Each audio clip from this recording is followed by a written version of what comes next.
It's important to properly dispose of unwanted medication or sharps. MedProject offers free and convenient disposal options near you. To learn more, call 844-MED-PROJECT or visit medproject.org. This is SpaceTime Series 24, Episode 105, for broadcast on the 17th of September 2021. Coming up on SpaceTime, astronauts smell smoke and burning on the International Space Station. NASA to extend the life of the Mars Ingenuity helicopter indefinitely. And Beijing launches another Earth observation satellite. All that and more coming up on SpaceTime. Welcome to SpaceTime with Stuart Gary.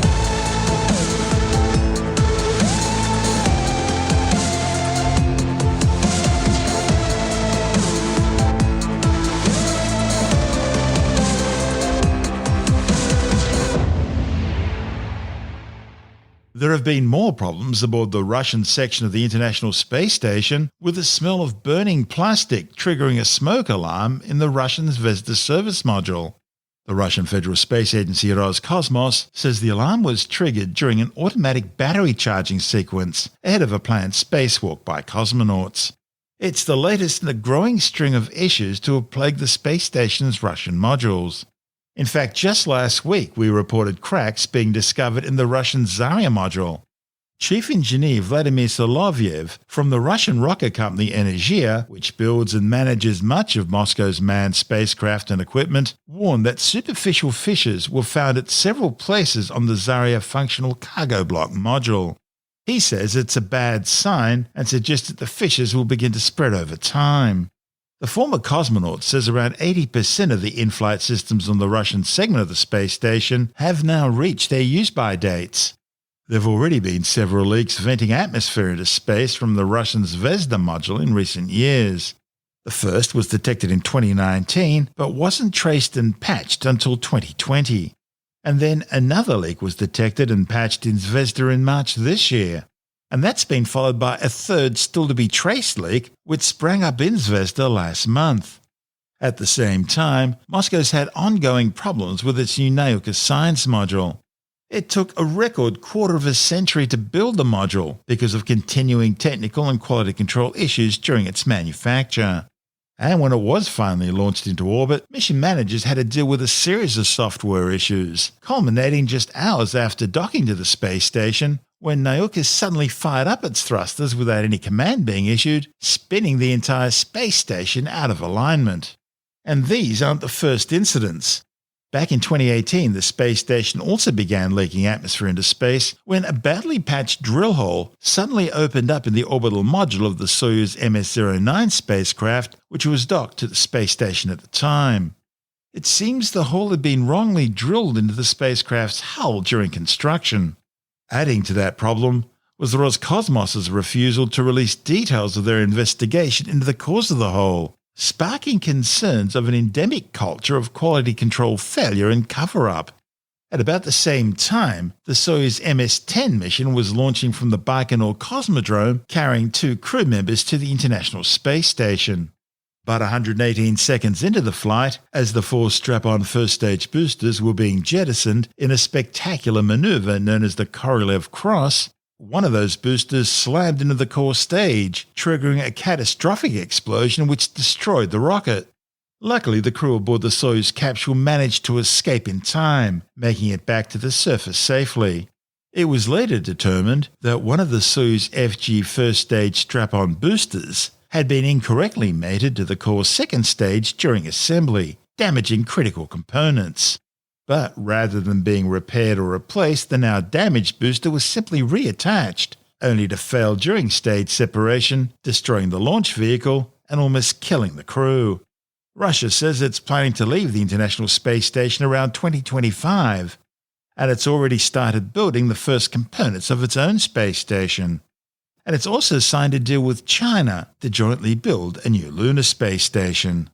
Let's hope it doesn't take as long as Nauka.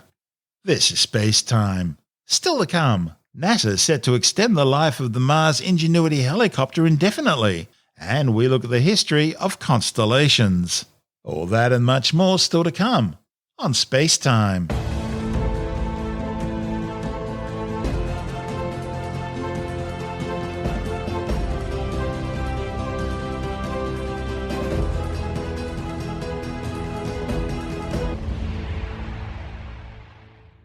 NASA mission managers are so pleased with the performance of their tiny Mars Ingenuity helicopter, they're planning an indefinite mission extension. The 1.8 kilogram tissue box-sized rotocopter was originally only designed to test the ability of a small drone-type aircraft to operate under the alien conditions of another world. Instead, Ingenuity's proven to be an invaluable part of the Mars Perseverance rover mission, scouting ahead of the car-sized six-wheeled mobile laboratory, helping it avoid potential obstacles, and finding geological items of interest which would otherwise be missed from the ground or be too small to be seen from orbit. Ingenuity arrived on Mars, attached to the underbelly of the Perseverance rover as it landed in Jezero crater back in mid-February. Perseverance is on a mission to search for signs of past microbial life on the red planet, sifting through the silts and sediments on the floor of an ancient river delta which flowed into Jezero crater billions of years ago. Ingenuity's just completed its 12th flight, scouting images of South Setia, a region of sand dunes, boulders and rocky outcrops which Perseverance is exploring. Flight 13 will cover the same area. But instead of probing further into Setia and imaging multiple ridgelines and outcrops as was done on Flight 12, Mission 13 will focus on one particular ridgeline and its outcrops, while flying at a lower 8-metre altitude instead of the previous 10 metres. Flight 12 covered some 450 metres of Martian terrain in just over 169 seconds, taking 10 images looking towards the northeast. Flight 13 won't be anywhere near as long, covering just 210 metres, but at a slower speed, taking around 161 seconds.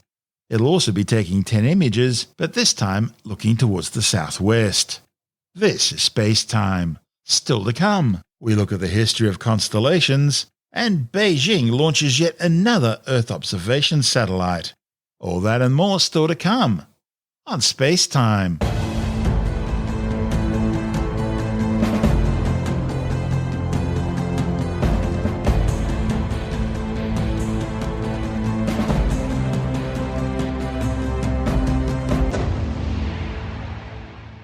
A constellation is an area on the celestial sphere in which a group of visible stars forms a perceived outline or pattern.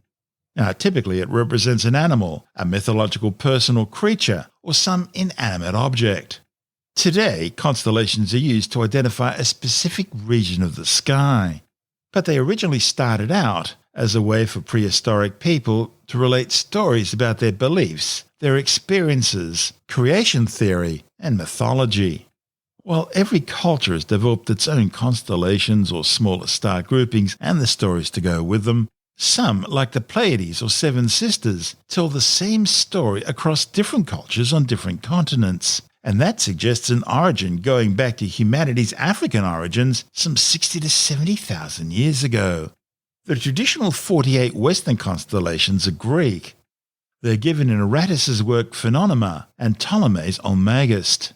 But their origins predate these works by several centuries. Inscriptions on stones and clay writing tablets from Mesopotamia, dating back some 5,000 years, provides the earliest generally accepted evidence for humankind's identification of constellations. And these would later appear in many of the classical Greek constellations we still use today. At the same time, the ancient Egyptians were also developing their own mythology using the stars, and combined their traditional stories with those of other nation-states, including the Greeks and Babylonians. The most famous constellations known today are the 12 which comprise the zodiac. These are found on the ecliptic, the plane around the Sun on which the Earth, Moon and planets orbit. The origins of the zodiac remain historically uncertain. Its astrological divisions first became prominent around 400 BCE in Babylonian and Chaldean astronomy. Constellations from the far southern sky were added in the 15th century when European explorers began travelling through the southern hemisphere. In 1922, the International Astronomical Union formally accepted the modern list of 88 constellations, and in 1928 it officially adopted the constellation boundaries that together cover the entire celestial sphere. Other star patterns or groups called asterisms are not constellations under the formal definition, but are also used by observers to navigate the night sky. Asterisms may involve several stars within a constellation, or they may share stars with more than one constellation. The best-known examples of asterisms include the Pleiades and Hyades within the constellation Taurus, and the False Cross, which is split between the southern constellations Carina and Vela. The latest issue of Australian Sky and Telescope magazine takes an in-depth look at constellations and their origins. Joining us now with the details is the magazine's editor, Jonathan Nally. We take a look at constellations, but not your normal constellations. Traditionally, for most people, a constellation is where the ancients made patterns in the sky using stars, sort of a join-the-dots affair, and they put their legends and things and the zodiac and all sorts of other stuff into the stars and these patterns. Honestly, you go out and you have a look at them, and virtually you and I would not be able to find. I think they were stoned when they did these constellations. I think they were desperate, and they just added up anything. Nothing like what they're supposed to be. But some of them do. The Scorpio, for example, it does look like a scorpion. Scorpius really looks like a scorpion. Southern Cross looks like a cross. Yes. There's Triangulum, which looks like a triangle. That's a really imaginative one, isn't it? But anyway, the constellations traditionally are join-the-dots affairs with stars. But some traditional societies also saw patterns in the dark patches between the stars. Like the Aboriginal people of Australia, yes. Yeah. A lot of ancient cultures did this, and they had the benefit of having fantastic dark skies, not like most human beings these days with light-polluted cities and things where we can't see anything. So, they made constellations and figures, and they saw they imagined they saw animals, the shape of animals and things in these dark patches, particularly through the Milky Way. So we've got a really good, interesting article about several different cultures, including Indigenous Australians, and the constellations they invented and the legend they associated with them. So it really makes for interesting reading. Constellations have changed over the years too. There used to be more of them than there are now. They've broken some up and they've added others together. It's no longer the same. There are 88 constellations now? That's right. There are 88 constellations recognised by what's called the International Astronomical Union, and they've got nothing really to do aside from being in the same spot. There's sort of no relationship to what constellations originally were. Constellations originally were, as I said, join-the-dots affairs associated with mythologies and legends and religious ideas and those sorts of things. Way to tell stories. Putting stories into the sky. That's right. Yeah, that's right. And I mean, back in the day when we didn't have artificial lighting and people sat around and looked at the sky at night, and before they went to sleep, they told stories about what they could see up in the sky. So interesting stuff. So, they used to be join-the-dots affairs. Now, constellations these days are considered to be areas of the sky. They basically are the same spots as the constellations are, but they're just basically, you imagine a map of America, right? It's all divided up into different states. Straight line here, straight line there, squiggly line there, around there, and just joined up, and there you've got a state.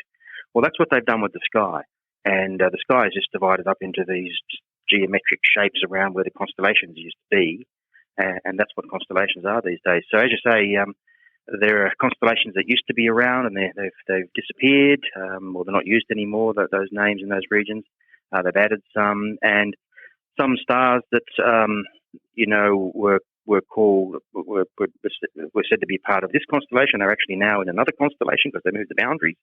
It's a bit like electoral boundaries or political boundaries. They change them from time to time, and that hasn't changed for a very long time, and I don't see it changing again.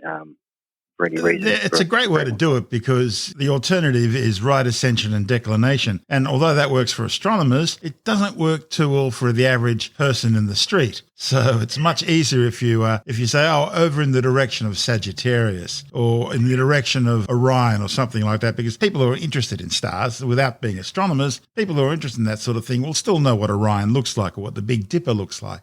What have you? Well, some people will, yeah. Well, they'll have heard the name at least anyway. They might have heard the name Sagittarius. Most people would not be able to find it in the night sky if they tried, and that's not having a go at people there because you only learn things in the night sky if you want to. But certainly it's just like any other map. If you said, I live in such and such a state, that's fair enough. But if you wanted to really pinpoint exactly where you live, you'd use your latitude and longitude. Yeah. It's the same thing in the sky. You've got the right ascension declination is longitude and latitude equivalent in the sky. So anyway, that's what constellations were about and are about. And yeah, we've got this really interesting article about how ancient cultures and even cultures that survive today saw patterns in the darkness in the sky. That's Jonathan Nally, the editor of Australian Sky and Telescope magazine. And don't forget, if you're having trouble getting your copy of Australian Sky and Telescope magazine from your usual retailer because of the current lockdown and travel restrictions, you can always get a print or digital subscription and have the magazine delivered directly to your letterbox or inbox.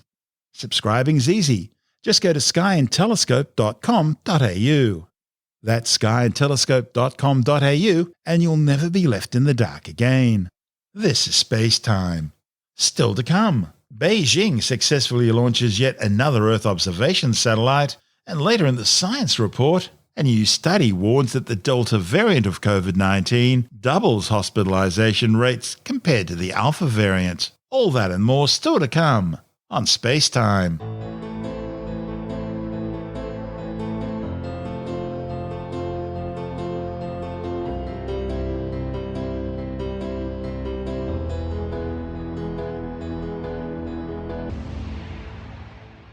Beijing has successfully launched yet another new Earth observation satellite. Since 2016, Beijing has launched more than 137 Earth observation satellites, providing near-continuous high-resolution monitoring of areas of interest to China, including at least 30 Gaofeng and some 84 Yaogang spy satellites. The Gaofeng 502 was launched aboard a Long March 4 rocket from the Taiyuan Satellite Launch Center in northern China's Jiangxi province. The spacecraft is the second of the new Gaofeng 5 series and is equipped with 7 payloads, including a hyperspectral high-resolution camera, a spectral imager, a greenhouse gas detector, a very high spectral resolution atmospheric environment infrared detector, an atmospheric trace gas differential absorption spectrometer, and a multi-angle polarization detector. The probe's been placed into a 702-kilometre high orbit. This is Space Time.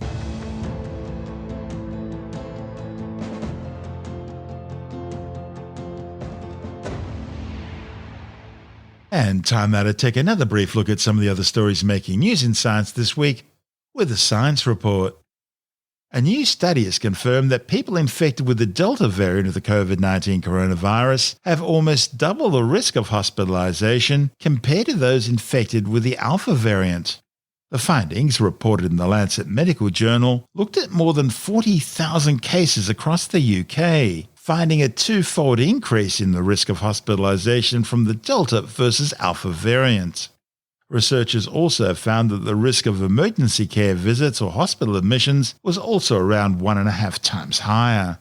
The findings primarily reflect the increased risk of hospitalization among unvaccinated or only partially vaccinated people, since these individuals make up the majority of cases in the study. The authors suggest that ongoing outbreaks of the Delta variant are likely to lead to a greater burden on healthcare services than what the Alpha variant imposed, especially for unvaccinated people and other vulnerable populations. Meanwhile, a new study has shown that half of all COVID-19 survivors still have some symptoms of the illness a year after infection, with 1 in 3 still displaying breathing problems. The findings, reported in the Lancet Medical Journal, are based on 1,276 patients who were hospitalized with COVID-19 in the first half of 2020, and looking at their health outcomes 6 months and 12 months after they left hospital. The authors found that at 6 months, 68% of participants still had at least one persisting symptom, and researchers say 49% still felt the effects after a year, with fatigue and muscle weakness being the most common lingering symptoms. The authors found that after a year, 1 in 3 participants was still experiencing shortness of breath, and they found that the whole cohort was overall less healthy than a similar group of people who had not been infected with COVID-19. The World Health Organization says more than 8 million people have now been killed by the COVID-19 coronavirus, with more than 4.6 million confirmed fatalities and some 230 million people infected since the deadly disease was first spread out of Wuhan, China. A new study has found that transgender people are twice as likely to die early compared to cisgender men and women. The findings, reported in the Lancet Medical Journal, are based on national data in the Netherlands spanning 50 years. Researchers found the increased risk of dying among transgender people didn't decrease between 1972 and 2018, despite growing social acceptance and improvements in medical care. Compared to cis men and women, transgender women were more likely to die from heart disease, lung cancer, infection including AIDS, and from other non-natural causes, mainly suicide. For transgender men, the risk of dying was similar to that for cis men, but nearly double the risk compared to cis women. Most deaths were unrelated to any gender-affirming hormone treatments. The one positive finding is that over 50 years, deaths related to HIV have dropped in the transgender community. Researchers with Flinders University have developed a wastewater recycling program using a cost-effective system to harvest microalgal biomass for use in biofuels and other applications.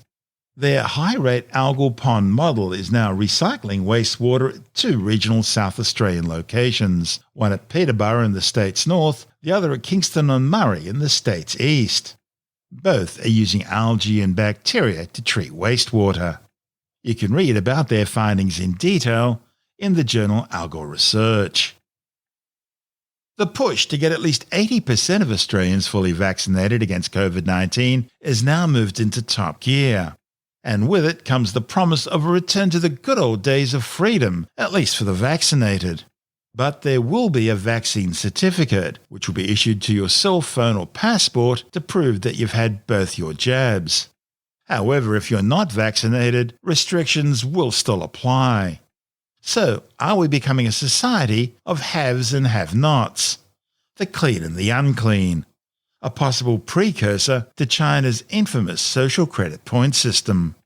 Tim Mindham from Australian Skeptics says it really all comes down to a balance between public safety and personal liberty. Obviously, there are two issues here. One is the scientific issue, if you like, the medical issues, and the other one is the human rights issues or the regulatory issues. There's 3 levels you can have. You can have, as far as vaccination, you have optional, like, take it if you'd like, or don't take it if you don't want. Which is what we have now. Which is what we have now, yes. There's conditional, which is basically putting the emphasis on a place where someone wants to go, right? Have you been vaccinated? If not, you can't come in here. And that's that sort of where thing. We're heading, yeah. That's probably where we're heading. And there's the compulsory, which is saying you have to be vaccinated. I don't care if you stay at home. You have to be vaccinated. And that's from the government end.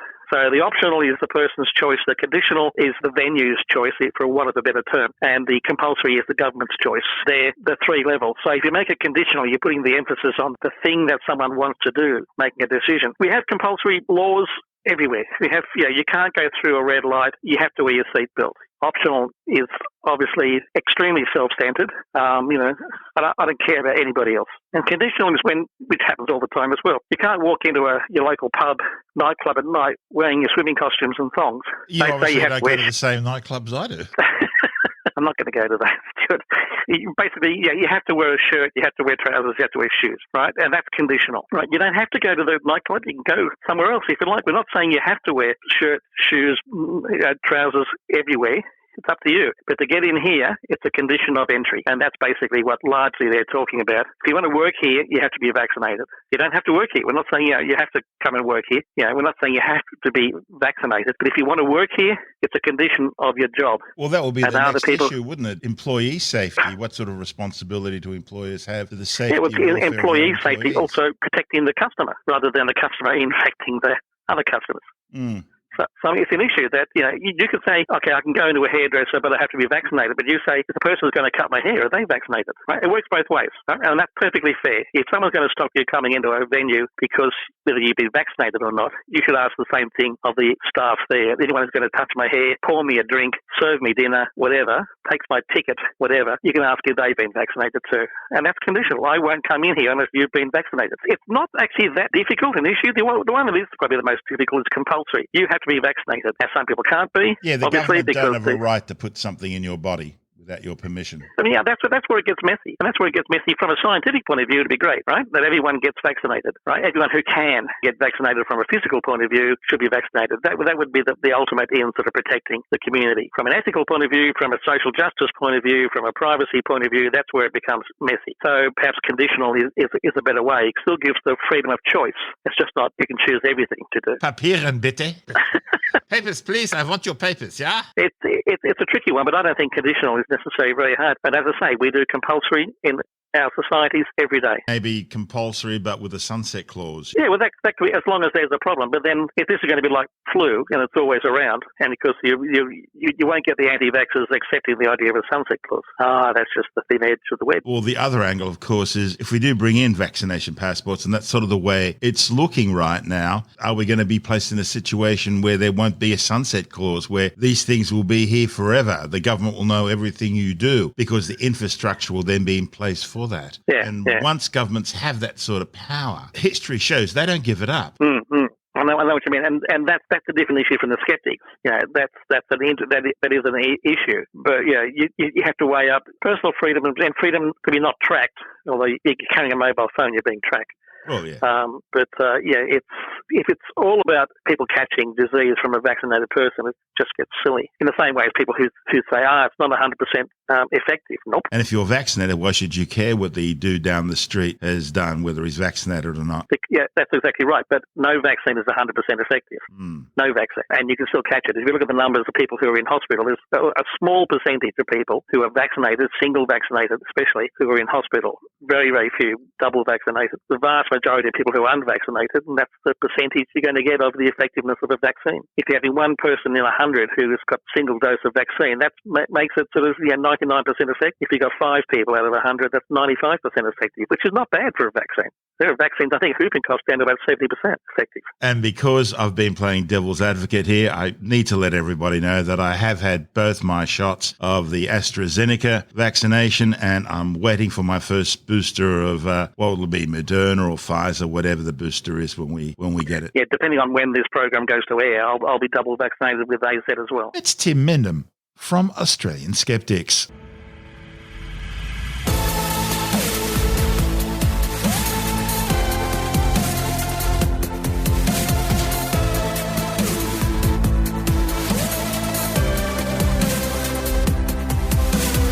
And that's the show for now. SpaceTime is available every Monday, Wednesday and Friday through Apple Podcasts, iTunes, Stitcher, Google Podcast, Pocket Casts, Spotify, Acast, Amazon Music, Bytes.com, SoundCloud, YouTube, your favourite podcast download provider, and from spacetimewithstuartgary.com. SpaceTime's also broadcast through the National Science Foundation on Science Zone Radio and on both iHeartRadio and TuneIn Radio. And you can help to support our show by visiting the SpaceTime store for a range of promotional merchandising goodies, or by becoming a SpaceTime patron, which gives you access to triple-episode commercial-free versions of the show, as well as lots of bonus audio content which doesn't go to air, access to our exclusive Facebook group, and other rewards. Just go to spacetimewithstuartgary.com for full details. And if you want more SpaceTime, please check out our blog, where you'll find all the stuff we couldn't fit in the show, as well as heaps of images, news stories, loads of videos, and things on the web I find interesting or amusing. Just go to spacetimewithstuartgary.tumblr.com. That's all one word, and that's Tumblr without the E. You can also follow us through @StuartGary on Twitter, @SpaceTimeWithStuartGary on Instagram, through our SpaceTime YouTube channel, and on Facebook, just go to facebook.com/SpaceTime with Stuart Gary. And SpaceTime is brought to you in collaboration with Australian Sky and Telescope magazine, your window on the universe. You've been listening to SpaceTime with Stuart Gary. This has been another quality podcast production from Bytes.com.